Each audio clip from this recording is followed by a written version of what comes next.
It's a random Tuesday morning, nothing is wrong, your job is stable, your bills are paid, your life looks responsible from the outside, but as you stare at the ceiling before getting out of bed, something feels quietly off, not dramatic, not catastrophic, just a low, persistent question: if everything is on track, why do I feel like I'm drifting? If you've ever felt trapped inside a life that technically works, this isn't laziness, it's psychology.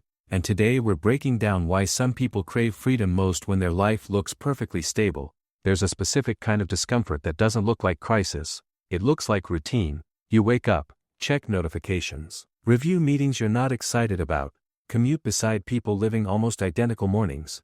Nothing is falling apart, and that's what makes it unsettling. Because when chaos hits, at least you know why you're anxious. But when everything is stable and you still feel restless, the discomfort becomes harder to explain. This is where many people start questioning themselves. Why am I not grateful? Why do I want more? Why does safety feel suffocating? The answer begins early. Most of us were not forced into a life script. We absorbed one: do well in school, follow instructions, earn approval. Behavioral psychologist B.F. Skinner described how rewards shape behavior. Gold stars, praise, recognition.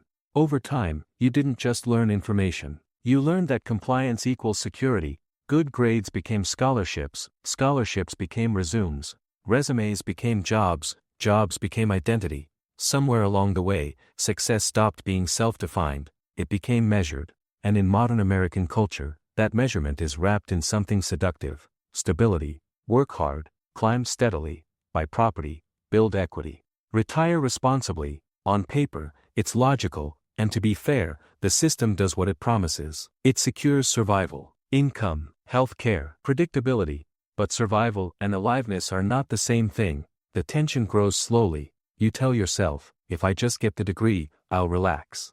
If I just hit that salary, I'll feel secure. If I just move up one level, I'll finally arrive. For a moment, you do feel relief. Then the baseline resets. Psychologists call this the hedonic treadmill. Your brain adapts quickly to improvements. What once felt like a breakthrough becomes normal, and normal begins to feel insufficient. In the age of social media, this treadmill accelerates.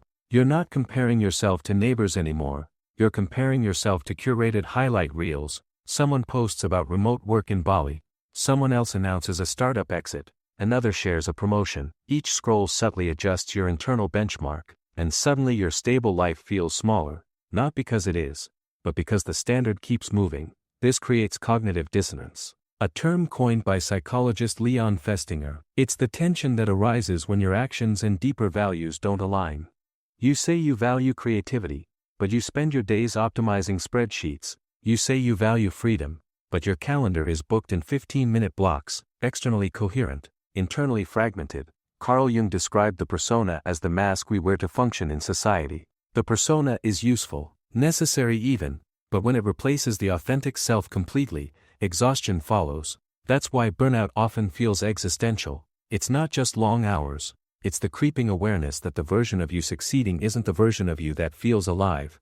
Now layer in modern generational context. Millennials were told to hustle. Many did. Then they collided with recessions, debt, and layoffs. Gen Z grew up watching that collision. They saw corporate loyalty evaporate. They entered adulthood under student loans and rising housing costs. So when Gen Z questions the traditional ladder, it isn't laziness, it's pattern recognition. But if the script feels suffocating, why not just leave? Because the cage isn't physical, it's psychological. Behavioral economist Daniel Kahneman showed that loss aversion makes the pain of losing feel stronger than the pleasure of gaining something equal. When you imagine quitting your job, your brain doesn't spotlight freedom, it magnifies what you might lose: income, health insurance, family approval, predictability. Loss feels immediate, freedom feels hypothetical. Your brain is a prediction machine built for survival. The known, even if uninspiring, feels safer than the unknown. Add social conformity, demonstrated in Solomon Asch's experiments, and the pressure intensifies. We are wired to belong. Deviating from the path can feel like social risk. In some cases, it goes deeper. If love in your childhood was tied to achievement, success may equal safety in your nervous system. Stepping off a prestigious path may trigger guilt, not excitement. The fear isn't just failure, it's disappointing people, and until that layer is acknowledged, freedom will feel dangerous. But here's the reframe: Freedom is not geography. It's not quitting tomorrow. It's not deleting LinkedIn and moving abroad. Psychologists Edward Deci and Richard Ryan, through self-determination theory, found that humans thrive when three needs are met: competence, relatedness, and autonomy. Autonomy does not mean no structure. It means your actions feel chosen. You can work a corporate job and feel autonomous. You can live off-grid and feel trapped. Freedom is the conscious selection of responsibility. It's the shift from I have to I choose to. At its core, this isn't about money or status. It's about meaning. Psychiatrist Viktor Frankl argued that humans are driven by meaning more than pleasure or power. Comfort stabilizes you, achievement elevates you. But without meaning, both become hollow. The question beneath your restlessness may not be, how do I escape? It may be, what is worth committing my life to? And that question changes everything. Escaping the script doesn't require detonating your life overnight.